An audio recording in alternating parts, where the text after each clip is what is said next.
This person I liked so much, I had to fire 4 days before Christmas. Hi, my name's Devon. Today I own several multi-million-dollar companies. We started with $5,000 in a credit card. I don't know the easy way. I only know the hard way.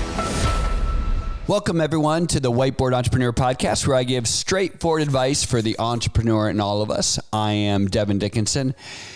And today I'm going to talk about the day that I had to fire someone on Christmas Eve. Yeah, it was like, what is that, 4 days before Christmas?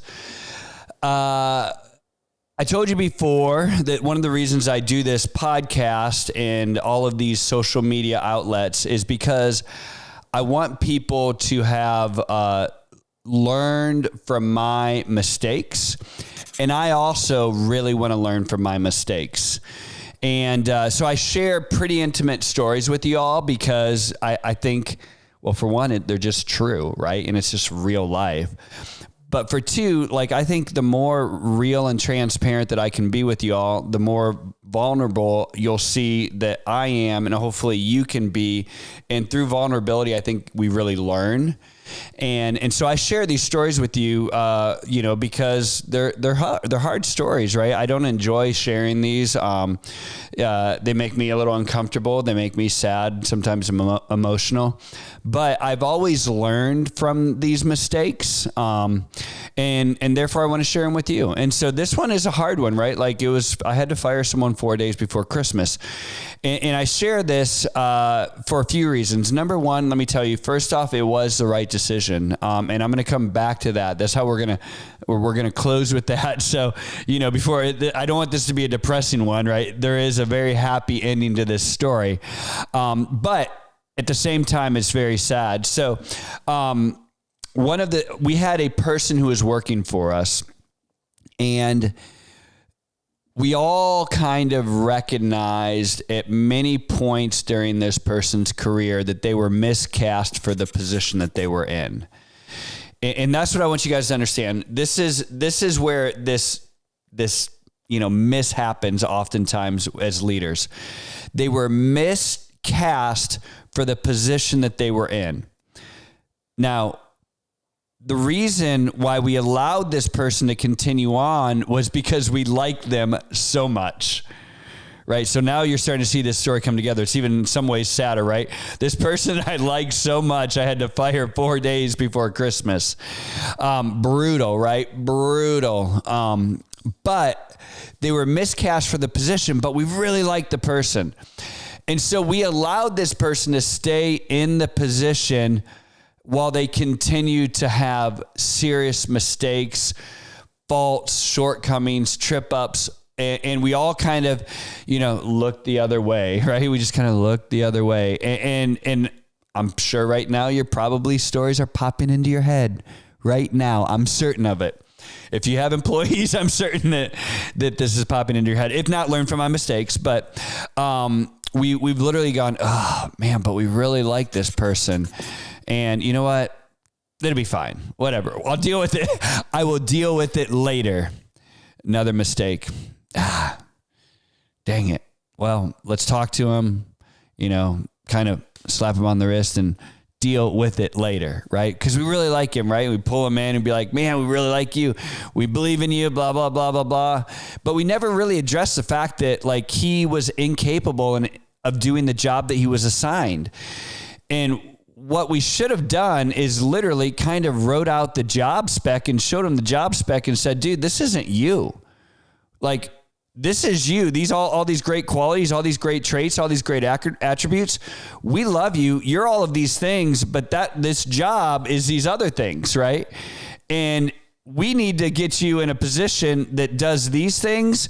And since at our company, we don't have a job that does these things, we need to help you go find a company where you can excel at what you're good at, because you don't meet this job spec. You're not good at your job, right? And so it doesn't mean you're not a great person. We love you as a person, but we never had that conversation with them because we couldn't unwind how much we liked the person from how inadequate they were at their job.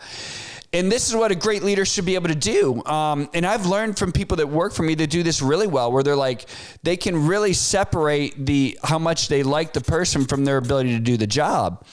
And let me tell you, if you want to be a great leader, you want to be a great entrepreneur, and you want to build a great empire of a company, you've got to learn this quick and you've got to learn it early. Otherwise, you're going to end up firing someone on Christmas Eve too, right? And it sucks, right? Because here's what happened. We had issue after issue after issue after issue. Again, they weren't character issues. They weren't,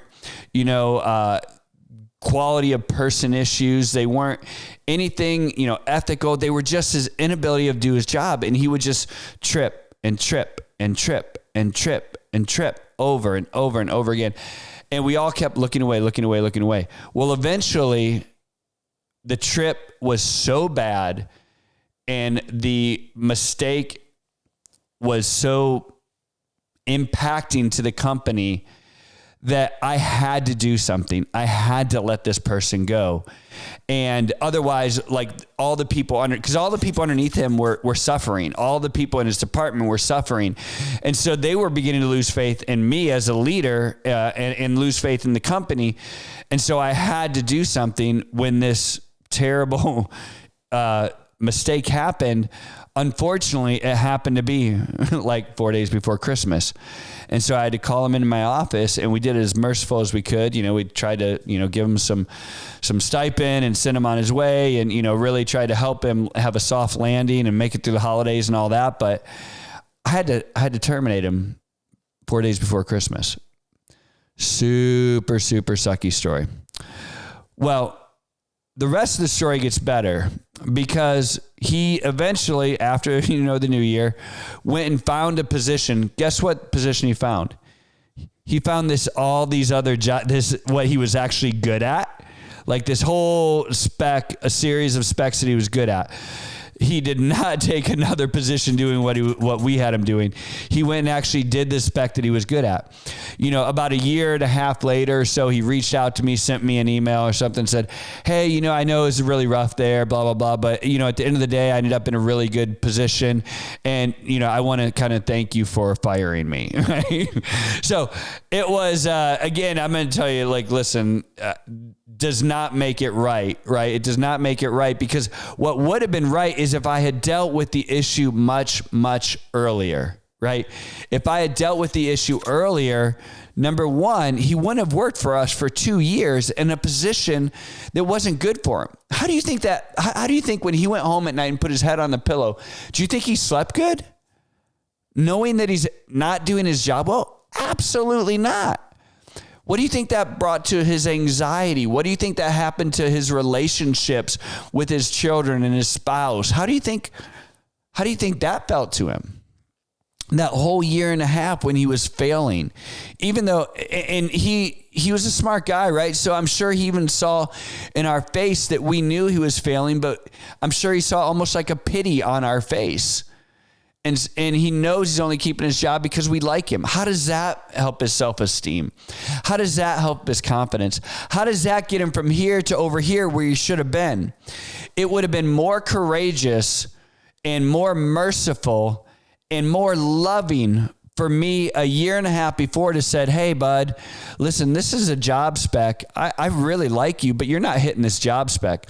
You have all these other great qualities. Let us help you find something, for these other great qualities, even if it means outside of our company. If we can find, a job spec inside of our company, we'd love to have you if it makes business sense. But if it doesn't make business sense, you're not doing a good job with this not because you're not a great person, but because you don't know how to do this. It's like if I went to applied to become a mechanic. I'm a super nice guy. I'm a really hard worker, but trust me, I'm going to break your car. That reminds me of a story real fast. I'll tell you. My dad used to ask me if I was always checking the oil in the car. And I'd be like, yeah, Dad, I'm checking the oil in the car. And after 2 months, somehow he went out and checked the oil in my car and it was almost bone dry. And he's like, blew a gasket, almost killed me. And he's like, what do you mean? You said you're checking the oil in your car. I'm like, Dad, I do it every week. Every time I go to the gas station, I take the oil and I put the oil in the gas tank, right? I thought, gasoline and oil were the same thing, right? So anyways, that's my story about why I should never be a mechanic. I could be a super nice guy, but I'm going to break your car, right? And if someone let me do that for a year and a half because they thought I was a nice guy, my self-esteem would plummet, right? I would know that people just gave me the job out of pity, right? And I would not, and more importantly, I would not progress further in my career and go into something that I am good at. Now I'm happy to say he is still a friend. Guess what? He's working someplace. He's getting promoted because he's where he should be. We actually held him back for a year and a half because we didn't have that hard conversation with him. Guys, this is a very, very important piece of leadership. I share this because yesterday, I was talking with one of my other managers, and this time, remember, I learned because one of my customer service managers was talking about a person in the department everybody really likes, but last month we had there was 12 negative reports. It was out of literally, I don't even know, hundreds and hundreds, right? So the numbers were good for a department, but out of those 12 negative reports, 6 of those 12 negative reports were all pointed back to one person.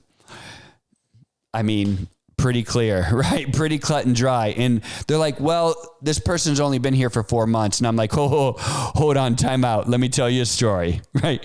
And I told them the story about, I wished I recognized earlier that someone was not cut out for the job, because otherwise this person you may end up having to fire on Christmas Eve.